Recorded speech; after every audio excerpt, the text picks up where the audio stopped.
तप करे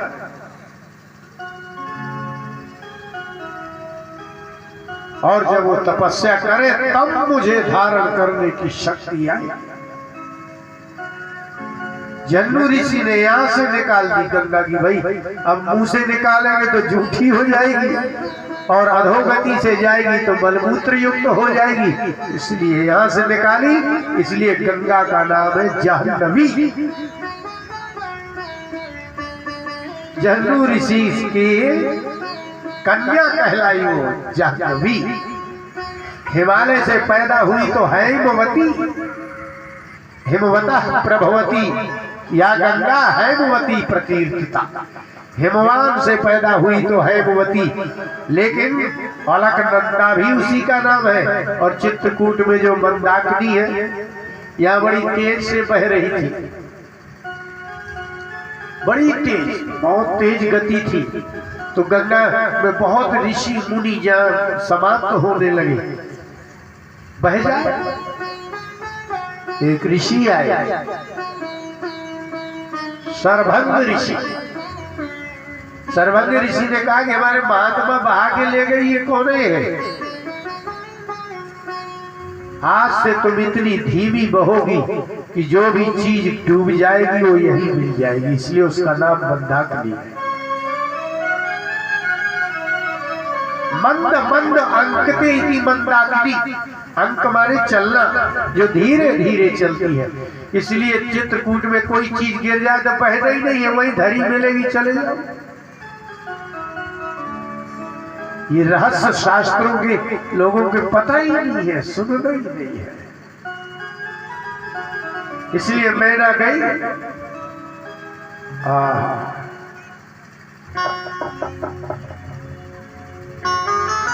सभी को कहा कि हम हो आएंगे, लेकिन आप जाओ और मैना और हिमालय से कहो कि तपस्या करें। और वो तपस्या के लिए चल पड़े और शिवा और शिव की ही उपासना करने में लग गए। भगवती प्रकट हुई मैना के सामने, और ये मैना के सामने भगवती प्रकट होकर के आई। तब मैना ने कहा, श्री कृष्ण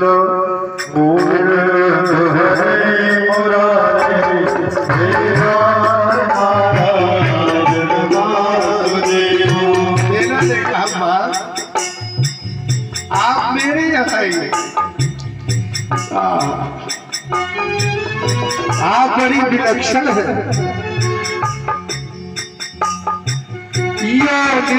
धरित्री जगता त्वमेव त्वमेव नित्या प्रकृति ही परस्ता। प्रकृति माने ये प्रकृति है, 8 प्रकृतियां हैं, पृथ्वी, जल, तेज, वायु, आकाश 5, और मन और बुद्धि 7, और एक चित्त 8। खम गीता, आपकी इतनी सी गीता है, उसी को पढ़ लो तो मजा आ जाए। इसलिए कहा कि प्रकृति मां योनिर्धरित्री, ये जो योनि है इसको तुम धारण करती हो, इसलिए इसका नाम धरती है, क्योंकि ये सबको धरती है, इसलिए इसको धरती है। योनिर्धरित्री प्रकृति त्वमेव, पृथ्वी तुम हो, जल तुम हो, तेज तुम हो, वायु तुम हो, आकाश तुम हो, मन बुद्धि तुम हो।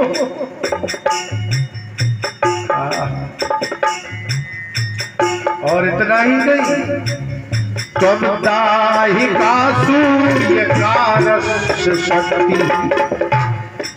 सूर्य में जो प्रकाश देने की शक्ति है वो आप हो, और अग्नि में जो दहन दाहक का शक्ति है वो आप हो। आह्लादिका तुम बहुचंद्रिकाया तत्का महस्तो विनमामि श्री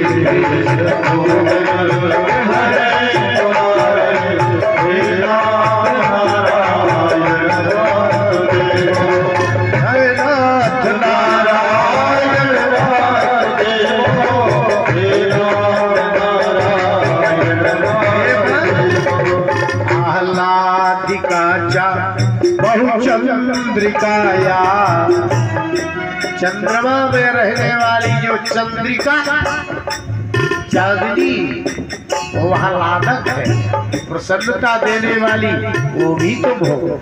सूर्य में प्रकाश देने वाली वो भी तुम हो, प्रकृति भी तुम हो। इसलिए हे मां मैं प्रणाम करता।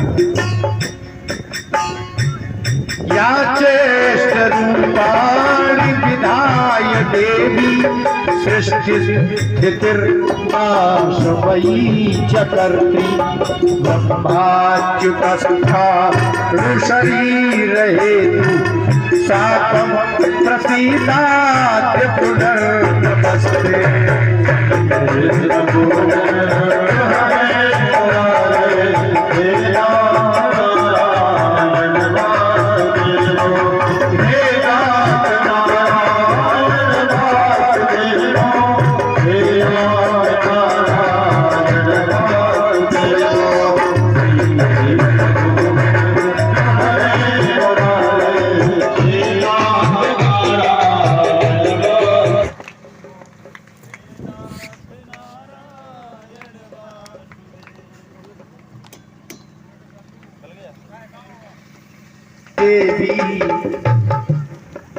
आप जो चेष्टा दिख रही है, क्रिया, ये जो आप देख रहे हो ना, ये चेष्टा है। सुनना चेष्टा है। आपकी 10 की 10 इंद्रियों में जो भी क्रिया होती है उसको चेष्टा कहते हैं। और मेनका ने कहा हे भगवती ये सारी चेष्टा तो आप ही हो।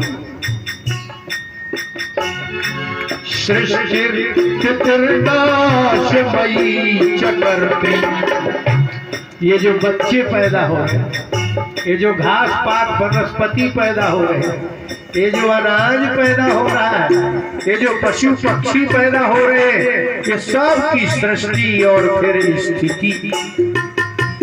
बच्चा गर्भ में आए और नष्ट हो जाए, खेत में बीज पड़े और नष्ट हो जाए, आपको खाने को मिलेगा नहीं। इसलिए स्थिति, कोई वस्तु पैदा हो और कुछ दिनों तक रहे उसको स्थिति कहते हैं। गर्भ में बच्चा आए, गर्भ से बच्चा बाहर हो, बड़ा हो, जवान हो, तब आगे की उत्पत्ति हो। यदि कोई खेत में बीज हो, फिर वो बढ़े आए, फिर उसमें बीज लगे, फिर आगे वृद्धि हो। इसलिए यदि संसार में कोई वस्तु उत्पन्न हो और अगर स्थित न हो तो समाप्त हो जाएगा बीज। इसलिए मां स्थिति वाली भी तुम ही हो और नाशिनी, नाश भी आप ही कर सकती हो। आदमी चाहे कि पूरे विश्व का नाश हो जाए, ऐसा नहीं हो सकता। लेकिन एक बात आश्चर्य लगेगा कि उत्पत्ति क्रम से हो रही है लेकिन विनाश एक साथ हो सकता है। उत्पत्ति एक साथ नहीं हो सकती कि संसार में जितने शरीर है सब गर्भ धारण कर ले एक ही समय में, ऐसा नहीं हो सकता। लेकिन विनाश तो एक साथ हो सकता है। अभी तुर्की में भूकंप आया, अब 20,000 आदमी एक साथ खत्म। इसलिए विनाश तो एक काला वच्छेद एक ही काल में हो सकता है, उत्पत्ति भले न हो। प्रसीदाद्य पुनर्नमस्ते श्री कृष्ण।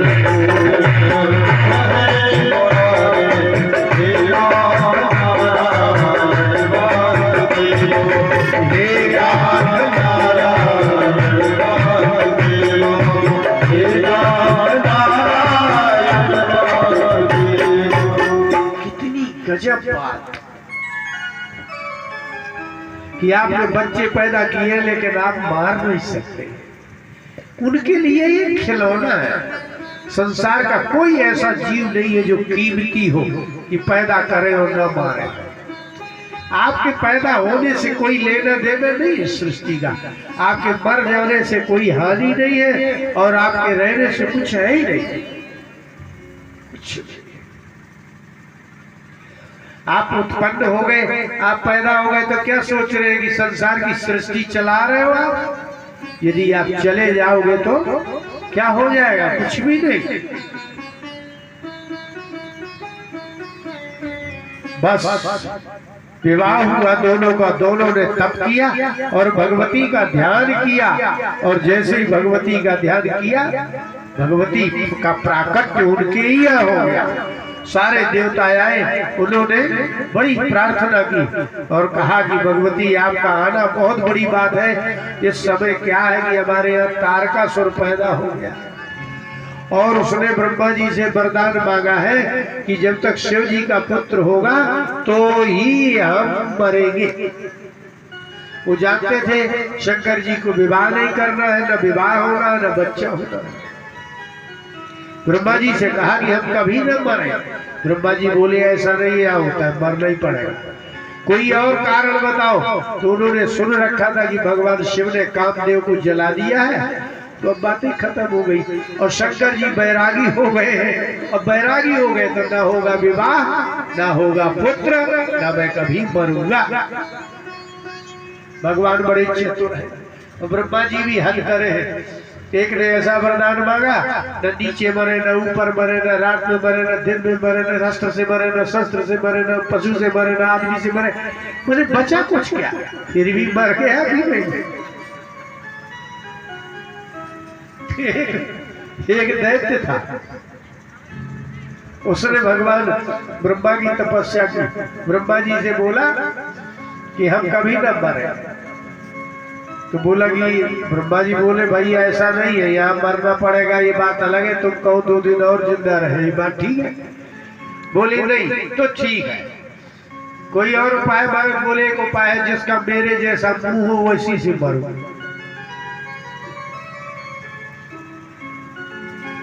अब बताइए, कुछ भी मांग लो आप, मरे बिना रह नहीं सकते। तो उसने कहा कि उसका घोड़े का मुंह था। तो उसने कहा जिसको, ब्रह्मा जी की सृष्टि में ऐसा आदमी कैसे पैदा होगा कि मुंह घोड़े का हो? देवताओं में कोई पैदा नहीं होता और मनुष्यों में कोई ऐसा पैदा हो नहीं सकता कि मुंह घोड़े का हो और नीचे आदमी जैसा हो। ब्रह्मा जी ने वरदान तो दे दिया, बाद में भगवान से कहा प्रभु हमारे तो ऐसा कोई पैदा होता नहीं है, ना हम पैदा कर पाएंगे, ना ये मरेगा, तो कुछ दया करो। भगवान बोले तुम लोगों की उपद्रव करने के अलावा कुछ नहीं।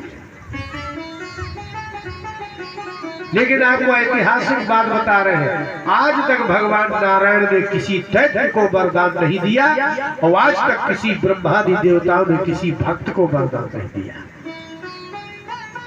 क्योंकि भक्तों ने ब्रह्मा जी की पूजा नहीं की, इसलिए उनसे वरदान नहीं लिया। और भगवान नारायण की तो कभी दैत्यों ने पूजा नहीं की, इसलिए उन्होंने नहीं दिया।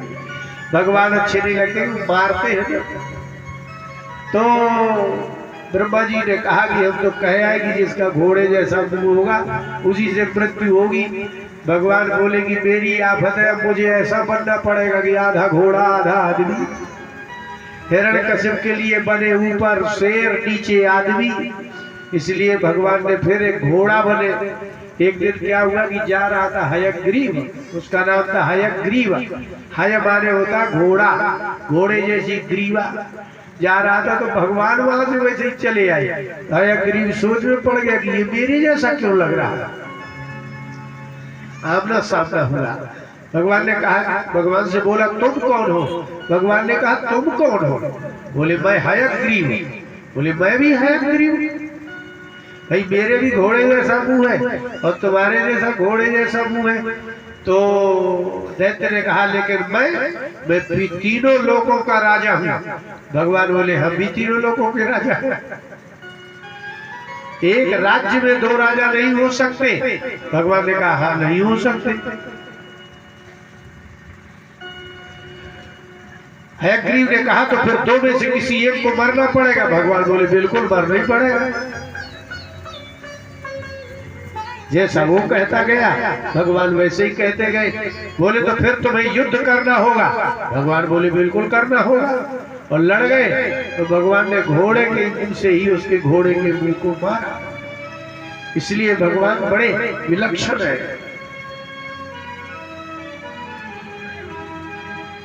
अब जगदम्बा इसीलिए अवतीर्ण हुई क्योंकि तारकासुर ने कहा था कि शिव जी का पुत्र होगा तो ही मरूंगा, और शंकर जी को विवाह करना नहीं है, मुझे मरना नहीं है। लेकिन सब देवता शंकर जी के पास गए। आप विवाह कर। शंकर जी बोले भाई ये तो कोई बात नहीं हुई। एक बार विवाह किया था तो ससुर साहब से पटरी नहीं खाई तो पत्नी भी चली गई, नाक भी कट गई, सब हो गया, बेइज्जती हो गई, अब हमें शादी करना ही नहीं। नारद जी को देवताओं ने कहा कि ऐसा कुछ करिए कि शंकर जी का मतलब मन हो जाए। नारद जी हिमालय के पास गए और हिमालय ने कहा कि अरे वाह, आइए प्रभु ये लीजिए, ये कन्या है। और सर्वज्ञस्तु सकरुणः परोपकरणे रतः। नारद जी के पास बोले परोपकरणे, आप परोपकार में लगे रहते हैं, सर्वज्ञ है, आप सब कुछ जानते हैं। अब आप बताइए, मत्सुता जात कम ब्रूहि गुण दोष समुद्भवम्। जातक, जातक जो पैदा होता है उसको जात कहते हैं। जैसे बाल को बालक कहते हैं, ऐसे जात को जातक कहते हैं। ये लीजिए कन्या के हमारे गुण दोष बताइए। नारद जी ने कहा कि ये शांति तनया मेने सुधांशोरिव वर्धिता। मैं तो तुम्हारी तनया पुत्री को ऐसे देख रहा हूं जैसे सुधांशु चंद्रमा, चंद्रमा जैसे बढ़ता है ऐसे बढ़ेगी। ये तो बहुत जल्दी जल्दी बढ़ेगी। बोले अरे इतनी जल्दी क्यों बढ़ेगी? बोले बहुत जरूरी काम है। अब बताइए चंद्रमा बढ़ना का मतलब जानते हैं क्या होता है? प्रतिपदा के दिन इतना होता है और 15वें दिन में पूरा हो जाता है, बस खत्म, बात पूरा हो गया। इसका मतलब है आज ये पैदा हुई है, 15 दिन बाद विवाह की योग हो जाएगी, पूर्ण यौवना हो जाएगी। बोले इतनी जल्दी क्यों? बोले वो तो है चंद्रमा जैसी बढ़ेगी। बोले इतनी जल्दी? तो फिर इनका पति कैसा होगा? यदि कन्या ऐसी बढ़े, भाई महीने में इतनी हो, फिर 2 महीने में इतनी, 10 महीने में इतनी, ऐसे बढ़ता है दुनिया। ये क्या है 15 दिन में 20 साल की हो जाएगी? पति कैसा होगा? बोले इसका पति भी ऐसा ही है। बोले वो कैसा है? बोले वो तो न घटता है न बढ़ता है, ठूठ है एकदम। इसको संस्कृत में कहते हैं स्थाणुर बृहत् केशा। जैसे बरगद को काट दीजिए, स्थाणु हो गया, शाखा नहीं हो उसमें, ना उसमें अंकुर आए न शाखा बने, पत्ते कुछ नहीं, उसको कहते ठूठ। संस्कृत में कहते स्थाणु। बोले तो स्थाणु होगा, ठूट जाए, घटता बढ़ता नहीं। और बृहत् केशा, भारी बड़े बड़े बाल होंगे उसके। अरे तो और कैसा होगा? बोले होने को तो बहुत कुछ होगा, लेकिन अगर नाराज हो जाए तो पूरे संसार को एक क्षण में खा सकता है। और कैसा होगा? बोले वैसे उनका क्या गोत्र है क्या? बोले गोत्रोत्र नहीं, वो पैदा ही नहीं हुए हैं। भगवान ने कहा पैदा नहीं हुआ, ऐसा कहीं होता है? नारद जी बोले हुआ होगा लेकिन हम लोगों ने देखा ही नहीं है। क्यों? क्योंकि हम उसके बाद ही पैदा हुए, तो हमको क्या पता।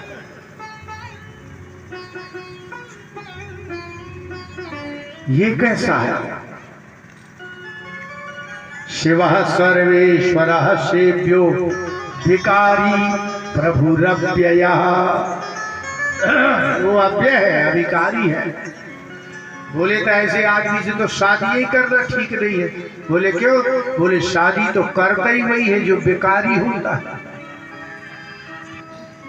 जिसके बेकार पैदा होगा उसको ही तो विवाह करना है, जिसके बेकार ही नहीं है तो।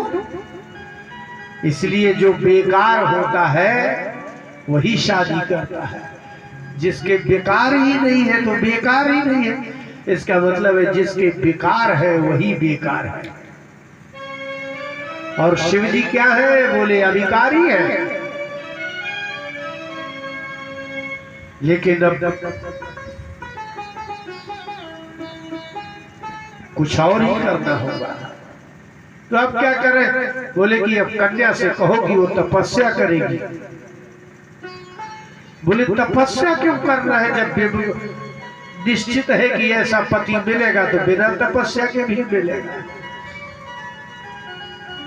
बोले नहीं, आपको आपके भाग्य में सब कुछ लिखा होने पर भी पुरुषार्थ करना ही होता है।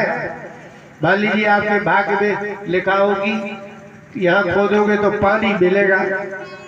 अब आप कहो अब जब पानी लिखा ही है तो निकाल आएगा, तो ऐसे कैसे निकाल आएगा? बिना खोदे बिना परिश्रम के तो भाग्य का भी ज्ञान नहीं होता। जब आप बहुत परिश्रम करते हैं, आपने खेती की हो, समय से जोता हो, बोया हो, पानी भी दिया हो, बीज भी सुपुष्ट हो और अपनी ऋतु में बीज को बोया गया हो, इसके बाद अन्न भी जमा हो लेकिन उसमें फलियां ना निकले तो समझ लेना भाग्य में फल नहीं था। कुछ किया ही ना हो और कोई कहे कि मेरे भाग्य में नहीं है, ये बात अच्छी नहीं है।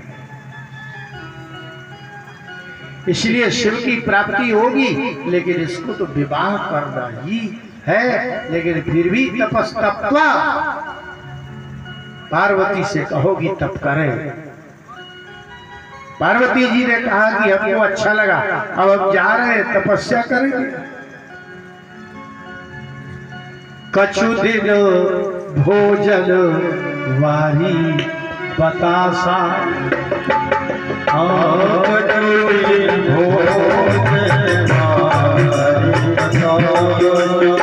आप लोग जो खाते हो बतासा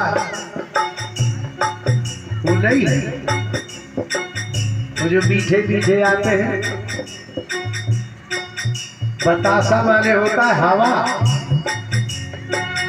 कछु दिन भोजन वारी बतासा, कछु दिन कठिन उपवासा।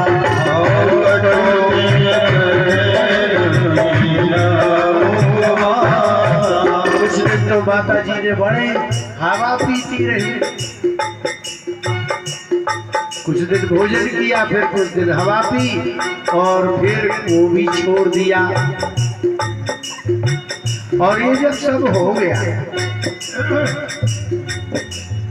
सप्तर्षि आए, 7 ऋषि 7 इकट्ठे, और ये एक नाम है सप्तर्षि। यदि एक ऋषि आएगा तो भी सप्तर्षि कहलाएंगे, 2 आएंगे तो भी सप्तर्षि, और 7 आए तो भी सप्तर्षि।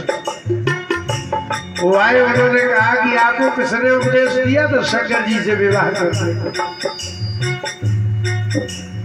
बोले आप जाओ, हमारा निर्णय है। क्या है? वो सब तुम्हारी, जिसका ऐसा दृढ़ निश्चय हो जाए उसको मिलता ही है।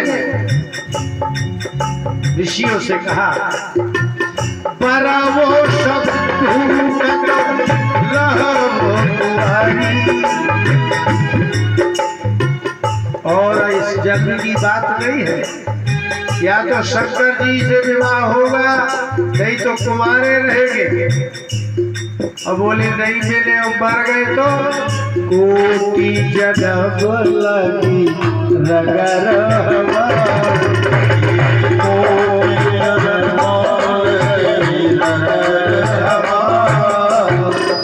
एक जन्म की बात कहा है। प्यार हो तो ऐसा कि मरने के बाद भी हो।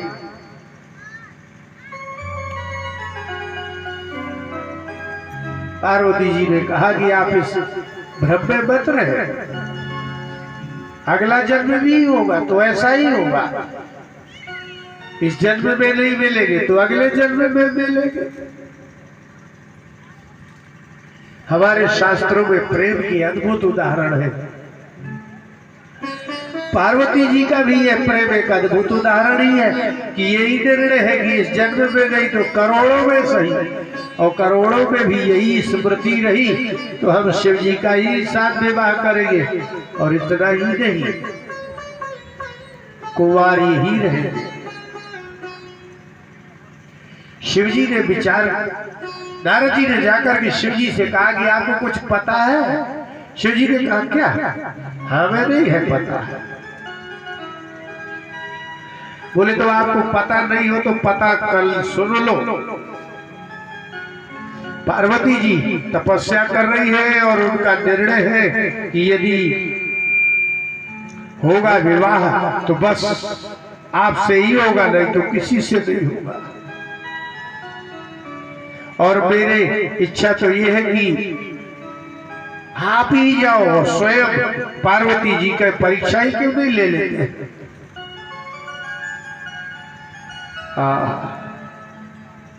शिव जी ने कहा हम ले ले परीक्षा। बोले हाँ आप ही चले जाओ।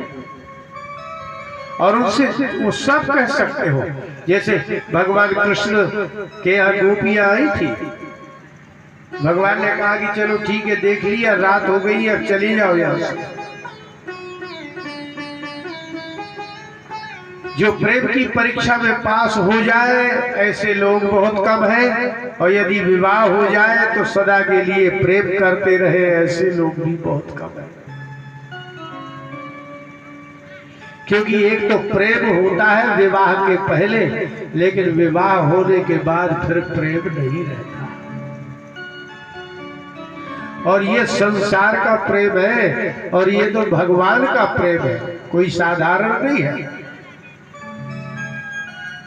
और प्रेम करने की भी एक उम्र होती है। हमारे यहाँ प्रेम करना हो तो शादी के पहले करो, और जिससे प्रेम करो उसी से विवाह करो। पता चला 60 साल के बाद प्रेम किया तो क्या होगा?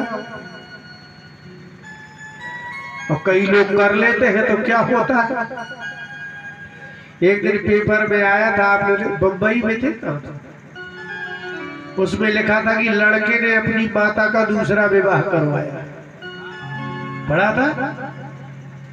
अब बताइए, कोई माँ है तो लड़के क्या कि पिताजी खत्म हो गए थे तो सोचा है सास बहू की पटरी नहीं खाएगी, इससे अच्छा तो मम्मी की शादी ही कर दे।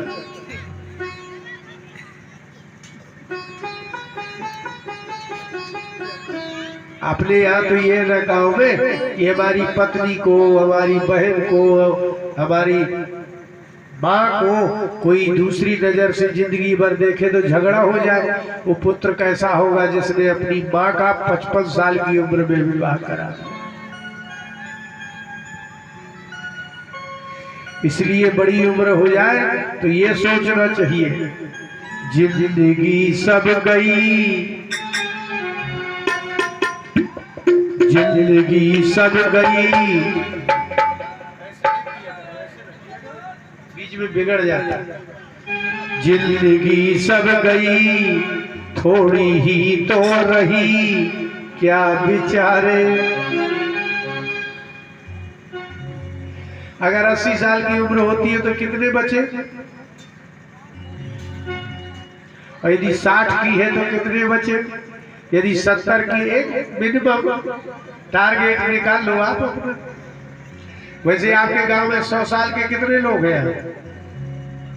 नहीं है।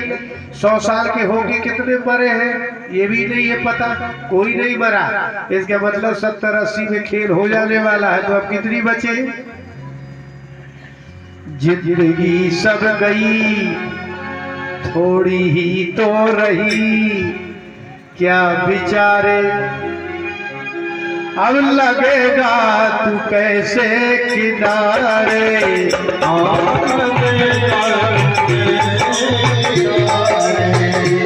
जिंदगी सब गई थोड़ी ही तो रही, क्या बिचारे अब लगेगा तू कैसे किनारे।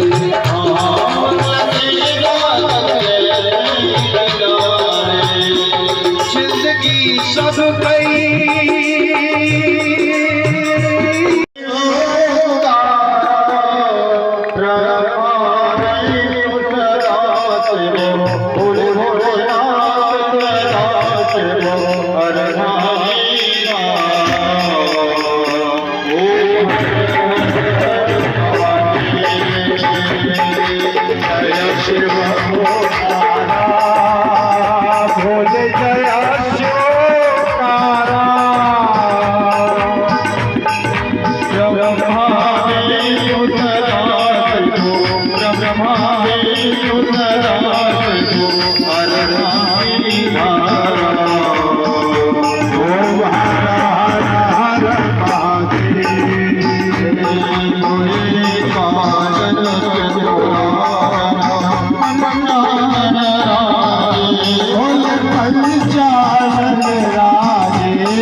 Oh,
तद्वाय तद्चंद्रमा तदेव शुक्र